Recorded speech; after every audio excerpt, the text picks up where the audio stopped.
Hi, my name is Jesse Elkins, and I am here to talk about retreat-based leisure time physical activity, access, design, and impact within gay male ecosystems.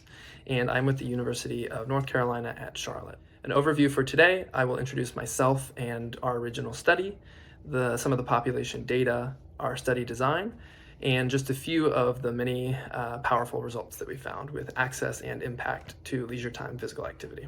An introduction to myself: I hold many identities. I identify as queer, as a student, a partner, friend, athlete, teacher, and so many more things.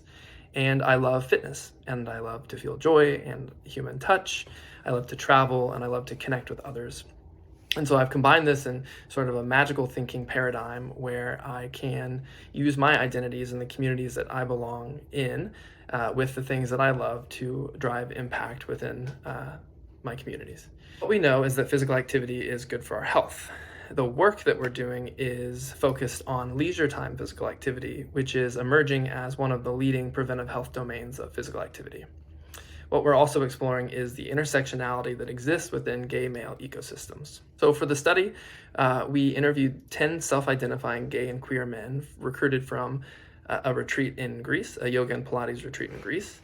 We conducted in-depth surveys that covered demographics and physical activity trends, and as well as in-depth interviews that looked more at coming out stories and the nuances of individual experiences when it comes to accessing retreats and physical activity. Our primary aim was to understand the factors that allowed participants to access retreat spaces, as well as understand the factors within the retreat that held a lasting influence on the participants. What we found was intrinsic motivation at the individual ecosystem level was the leading access factor for participants who attended the retreat. We also found that the lasting impact factors centered community, human connection, personal growth, and healing, as shown by this quote.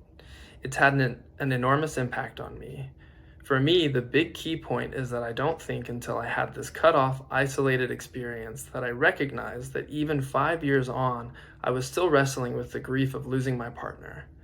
I just recognized that I couldn't carry the burden of grief any longer.